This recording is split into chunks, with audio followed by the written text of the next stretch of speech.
is really a predigested version, I would say, of a widespread fiction that is being used to justify war with Iran.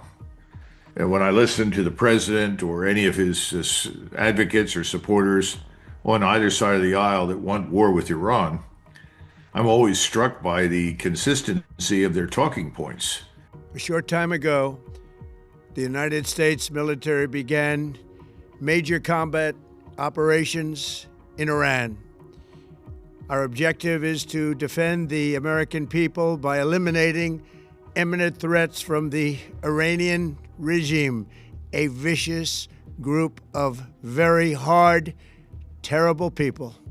Now is the time to seize control of your destiny and to unleash the prosperous and glorious future that is close within your reach. This is the moment for action. Do not let it pass. May God bless the brave men and women of America's armed forces. May God bless the United States of America. May God bless you all. And Mr. Netanyahu has been saying the same thing for 25, 30 years. And I think what we have to accept right now is that today, the Zionist billionaires who helped to fund this thing we call AIPAC and have so much control and influence over Congress are finally going to get what they want, which is a war they hope will destroy Iran. Now, I know people talk about regime change. Regime change is something they hope will come about, but they're resigned to the truth that the only way you're going to get regime change, that is a new government, is that if you reduce Iran to a smoking ruin. And I think we're going to watch as an enormous amount of American firepower at sea and in the air is used to do it precisely that, inflict irreparable damage on Iran. And what is the goal here? Is it like what it is in Syria to create chaos, not to create a stable Iran? Of course, the media is advertising, they've got the son of the Shah, they're trotting him out and everybody laughs that knows the situation about him. But, is the real situation to basically create absolute chaos and destruction in Iran, to leave them smoldering in ruins and schismatic fighting? Well, the argument is twofold. First of all, that Israel lives in a state of permanent threat because none of the people that border Israel and none of the Muslim Arabs or Iranians in the region will accept the existence of Israel. That's been the argument from the beginning. I don't think it's entirely accurate because we have had plenty of evidence that many of the Arab states that are in close proximity to Israel, Egypt, Saudi Arabia, the Emirates, actually do accept Israel's existence as a fact. And they're not interested in going to war to challenge it. Well, the second part of it is that Israel will never be safe until everyone in the region essentially accepts their hegemony enforced by U.S. military power. And I think that's something that is a serious problem right now. People are listened to Ambassador Huckabee recently with Tucker Carlson and have watched this thing called the Greater Israel Project now realize that this war is not just about revenge for whatever happened on 7 October, which increasingly looks like something that was allowed to happen by the Israelis. This is really about establishing Jewish supremacy across the entire region. Now, that's one level. Then there's another level beyond this, and that is that the United States thinks that it has a permanent interest in hostility with China, and that whatever we can do to weaken China and or Russia, we should do.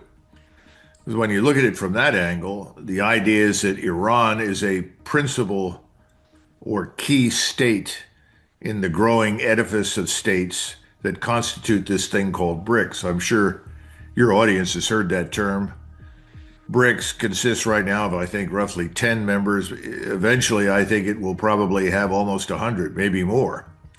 And virtually all of these states that are interested in BRICS see BRICS as not only a commercial opportunity, but a way to get out from underneath the American financial system, because we've used our financial dominance to punish and bully virtually everyone in the world who wants to do something that we don't like. We actually bully our friends.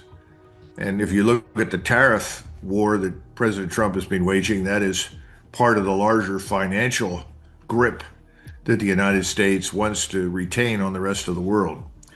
So on one level, very, very high strategic level, we are fighting against a future we don't like. A future in which we are not the only superpower, a future in which we have peers. In other words, other states with power equivalent to our own, whether it's financial, economic, or military. And that's very uncomfortable for us. We really do want to be in charge. Okay, so that's part of it. And we've decided that the best way to demonstrate that is not only to destroy Iran effectively, destroy it, cause its disintegration, its collapse, but also to gain control of its oil resources and prevent China from benefiting from them. Because China right now is probably the largest single buyer of Iranian oil. And I think at least 30% of the oil that the Chinese scientific industrial complex consumes is from Iran. So this is a way to get at China. This is a way to undermine them in the people's minds and to deprive them of oil resources that they need.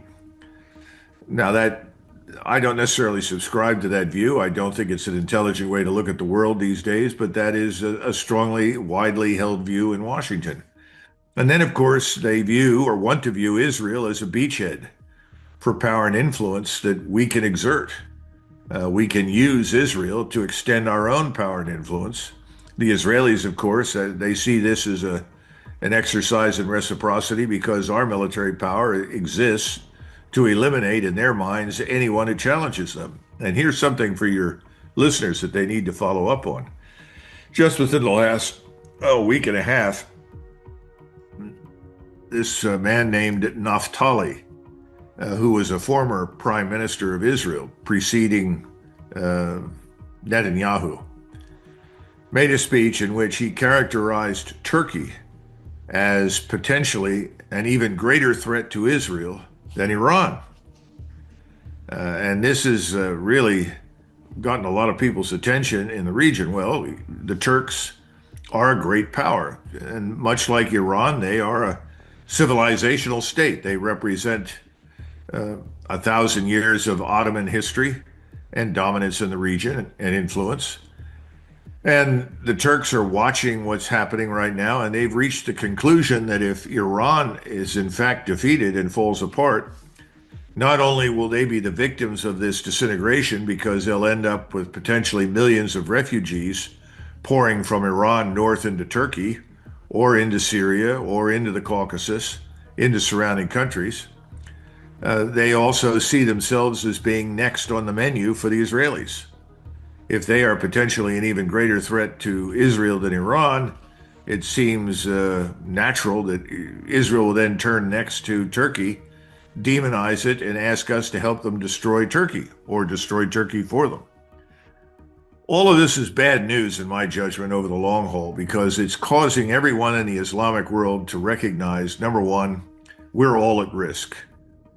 In other words, all of us are potential opponents, adversaries, enemies of Israel that could be targeted for destruction.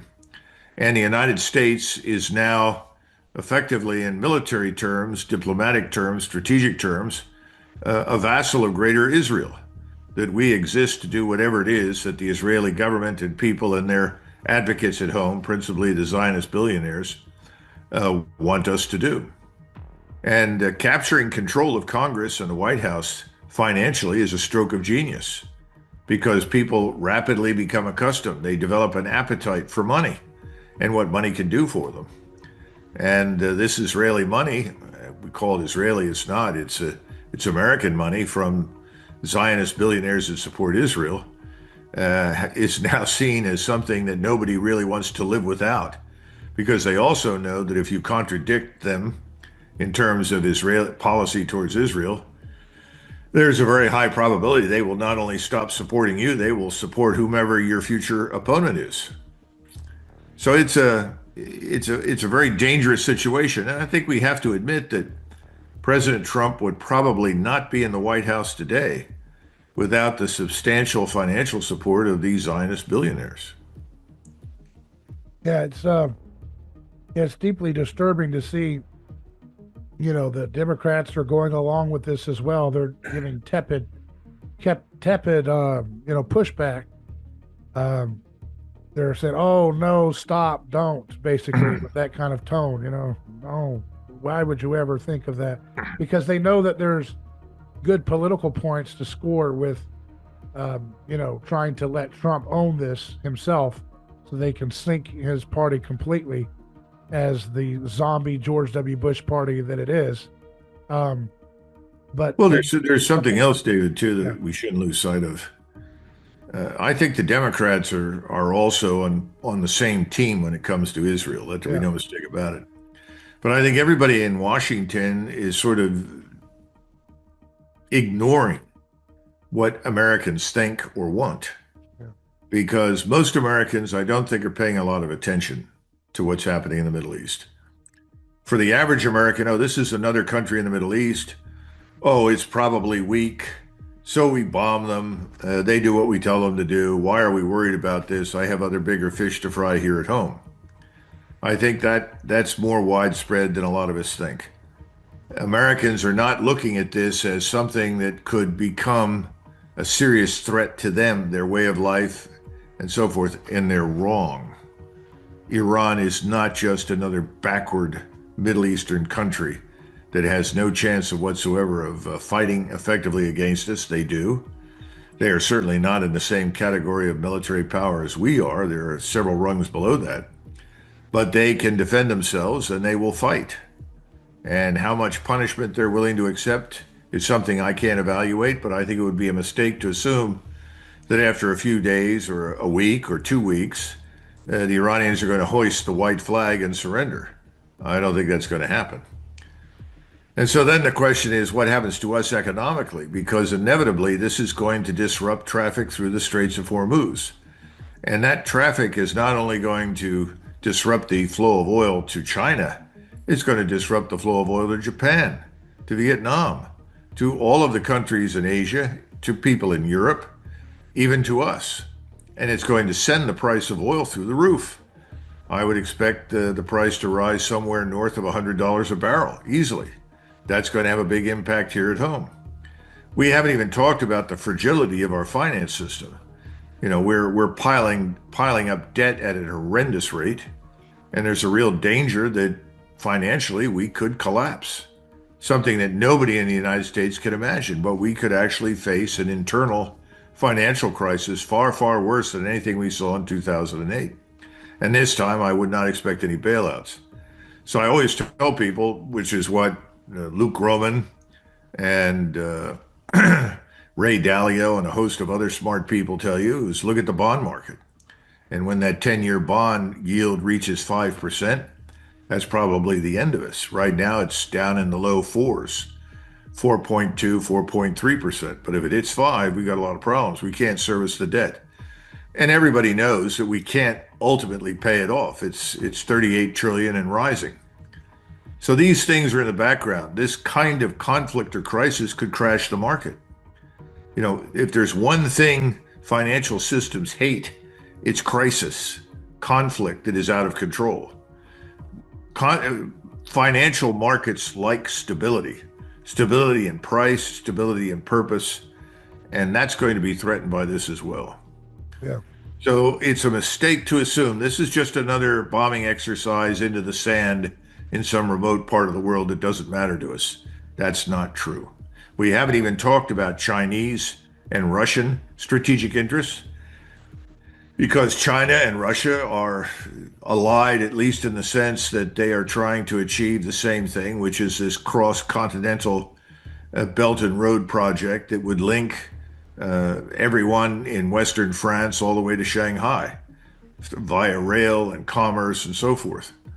And Iran is a big player in that because it has borders on the Arabian and Indian Oceans. And they can ship out goods and services like everybody else. So we have to understand this is a much bigger picture at risk than most Americans think.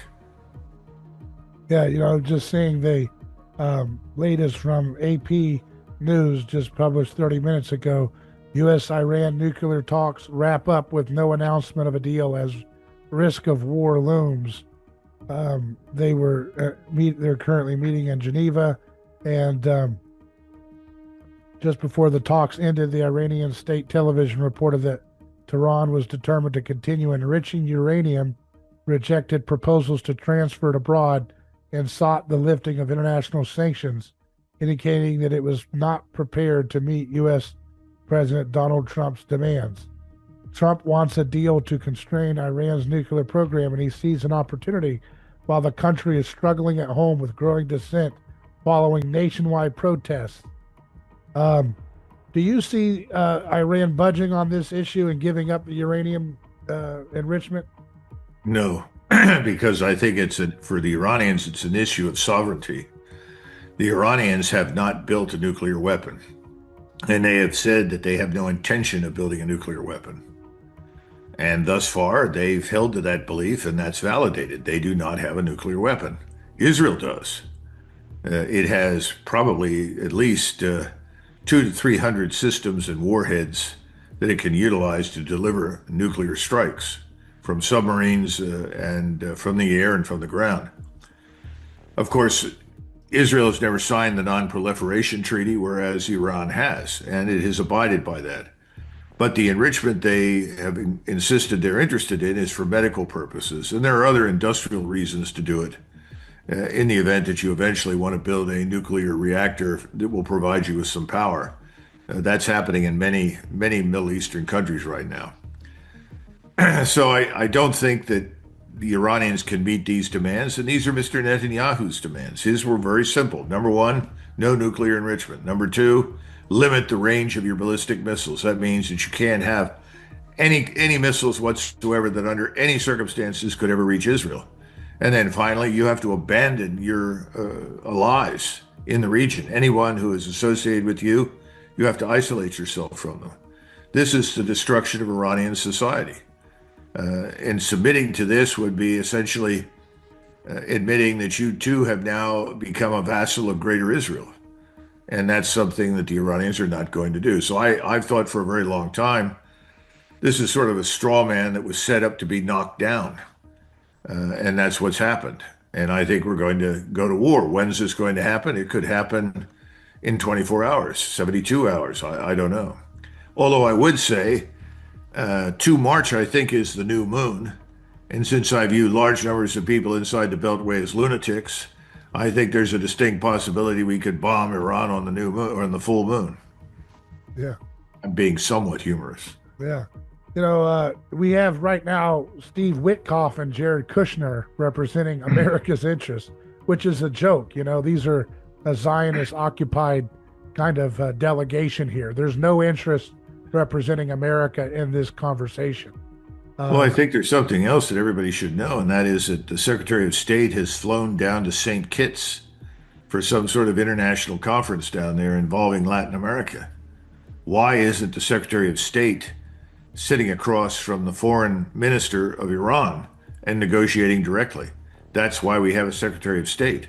Why are these two men who have never been confirmed by Congress, not that that's absolutely necessary, but why are they envoys for the president when they have absolutely no background in events in Iran or about the Middle East or Russia or Ukraine or anything else? And yet these envoys are talking on one day to the Russians about the Ukrainians, and the next day they're talking to the Iranians about what we want and demand from them and what Israel wants and demands. The whole thing is very unprofessional, and it doesn't look serious at all to me. Yeah, what would you think if you were an Iranian foreign minister and found out the Secretary of State flew down to the Caribbean while you're holding talks with these two envoys of the president?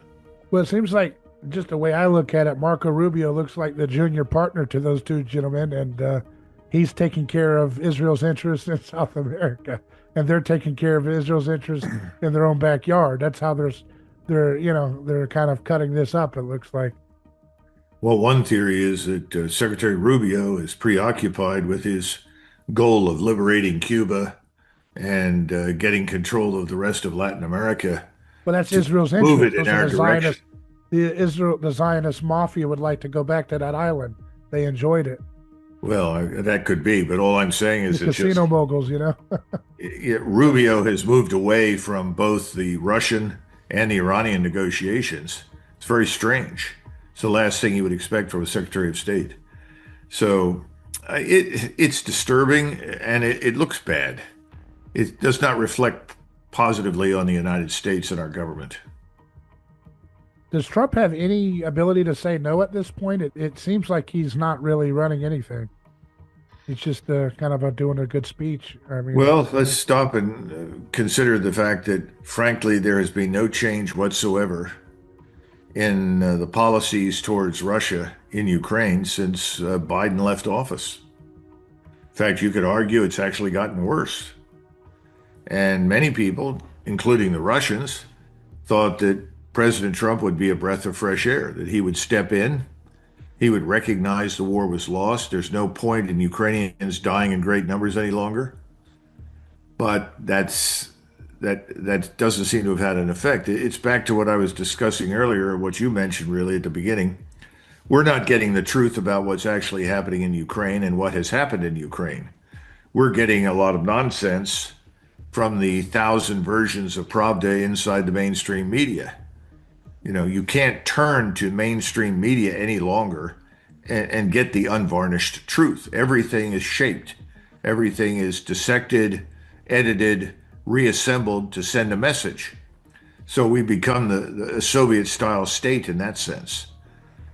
So how do you tell Americans the truth? Because it's very difficult for the average American. How much time every day can the average American spend on these topics? He has to put food on the table. He's got to make food for his family. If you're a single mother, you work and you work and you work. What can you expect from the average American? The good news is that the average American has a lot of common sense. And the average American has said, well, I don't think we should go to war against Iran. Sounds like a dumb idea. I thought we elected this man to stop all of the wars. What's happened? Now, that's good. I'm glad that's happening. Unfortunately, it doesn't make any difference to the people on the Hill or the man in the White House, all of whom are in receipt of huge quantities of money. And we haven't even begun to discuss all the side deals that have been going on in the Middle East and in Eastern Europe when Messieurs Kushner and Witkoff show up. They're very interested in whatever they can do to line their pockets and increase the wealth of themselves and I guess the Trump family.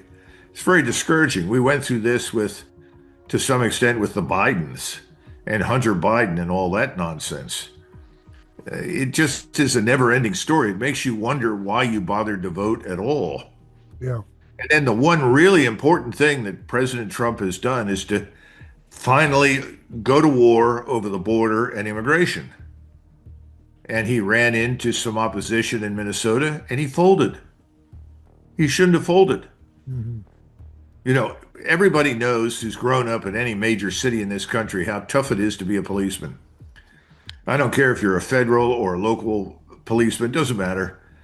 If you are in the conduct of your duties, it becomes clear that you're going to arrest someone who has allegedly broken the law.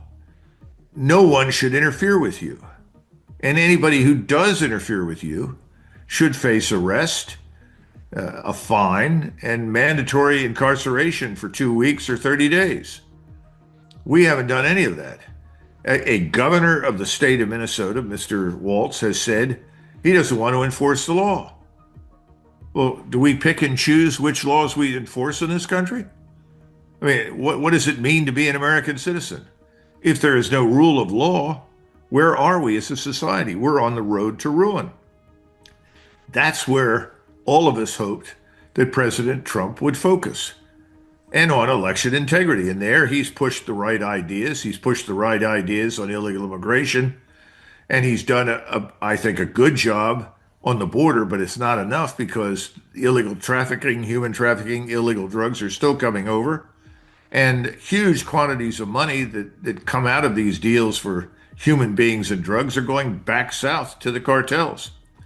So I guess my frustration is we're focused overseas on things that are not of vital strategic interest to us. Mhm. Iran does not present a threat to us.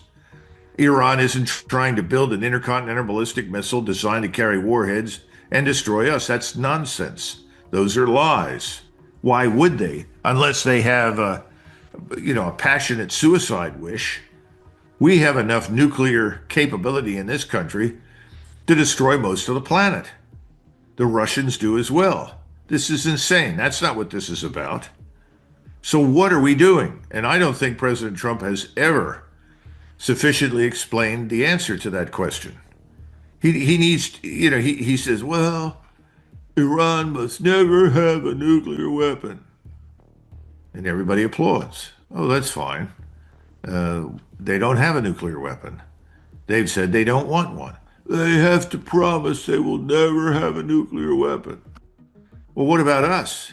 How many promises have we made to people and then broken them outright? President Trump threw out the JCPOA, I guess because it was negotiated under President Obama. That actually constrained Iranian behavior. It had an impact. He threw it out. And now the Iranians are sitting across from us and we're making these additional demands. They're not going to subscribe to those. They're never going to sign up for it. People don't trust us. What happened at Anchorage? He went there and he had a meeting with the Russian leadership, and the Russians walked out of there feeling, well, this is a good beginning, and it looks like we may be on our road to a solution. We're very grateful. And then what do they find? It was completely meaningless. It was a photo op. There was no substance to it. Too much of what President Trump does is about optics. So, the other point is that increasingly, as you look at the federal government in Washington, you begin to conclude it's in business for itself, not for the United States or the American people. Well, listen, I apologize. I get off my soapbox. No, I think you're right, but this isn't going to change overnight apparently until it does, I guess, because like you said, the voting thing doesn't really do anything. I mean, look at how much they did to try to, rig it against Trump, and yet even when he gets in, he's exactly what the establishment uniparty wants. So what would they That's actually right. do to a real threat, to an actual outsider? I mean, give me a break. I mean, Trump's name is in Epstein's documents over and over and over again. He was thoroughly vetted as one of the establishment figures. And yet they still put that much resistance, allegedly. Maybe it was all kabuki theater after all, to make Well, him did look you? like maybe it was all kabuki theater. They wanted him to make him look like he had so much buy-in as the underdog that you would just forget about what you saw right in front of you. Well, let's stop a minute. And don't you remember people standing up in the audience at the State of the Union address and saying, what about Epstein? No, nobody said anything. Who's Epstein? Epstein is becoming the man who never was. Mm-hmm. Now, the interesting thing is that from Norway to Germany and all over Europe, they're discovering that some of their political elite have, in fact, done business with Mr. Epstein. Whether or not that's financial or sexual or whatever it is, I have no idea. But you know what they've done? Those people have been forced to resign, and there are investigations, and people are demanding accountability. What are we doing? Who's under investigation? And is the investigation going to lead to anybody being jailed and held accountable? I don't think so. It looks to me like, Epstein was the man who never was. He's Yeah. going to vanish and we're going to move on down the road. Nothing to see here. Nothing to see here. Keep moving. I think that's what we're dealing with. What do you think he was really up to? Was he a CIA guy or a Mossad guy or a multi-agency guy? I mean, how does that work in your opinion? Well, he's a self-avowed, self-described Jewish supremacist who views everyone else who is not a Jew as inherently second-rate or subhuman.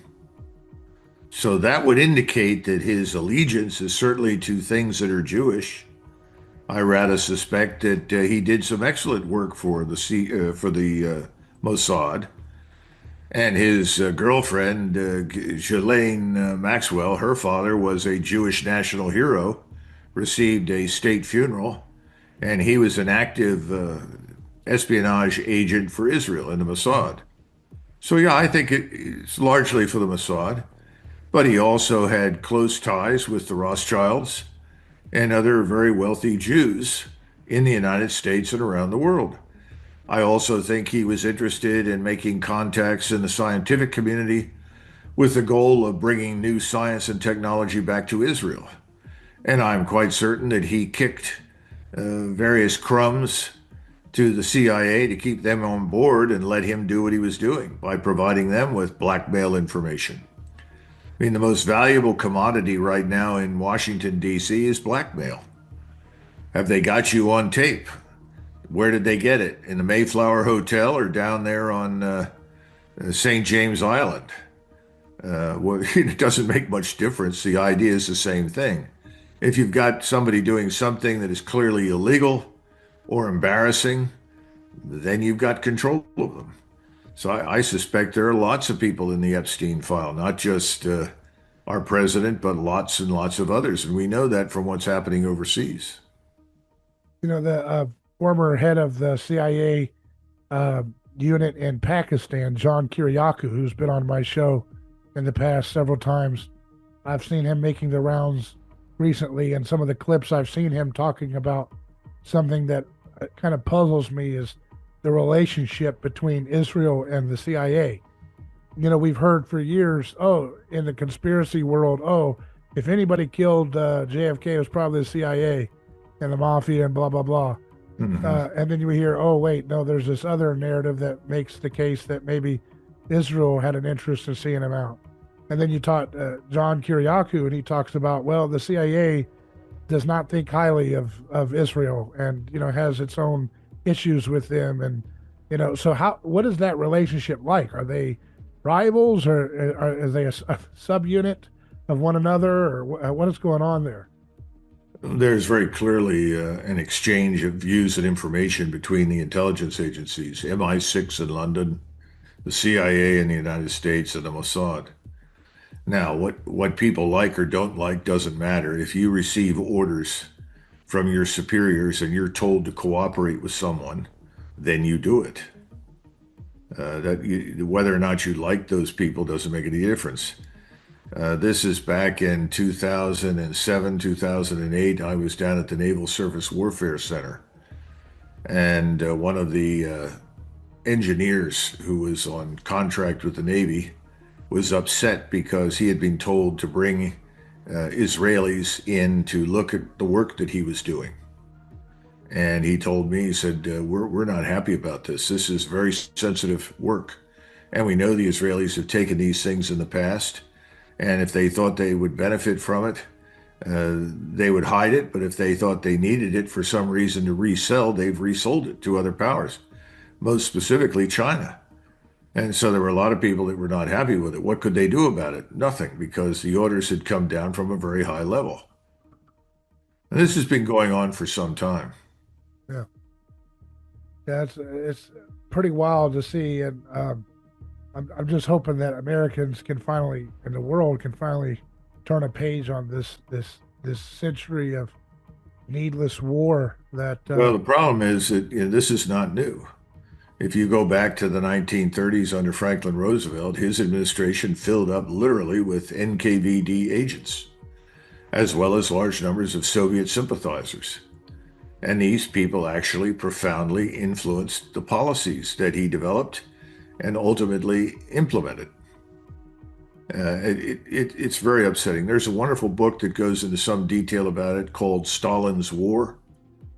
And that's, I'm trying to remember the name of the man that wrote it, but if you Google it, Stalin's War will come up. It's brilliant work. The man spent a decade or more putting it together. He had access to the NKVD archives as well as the Vavona intercepts.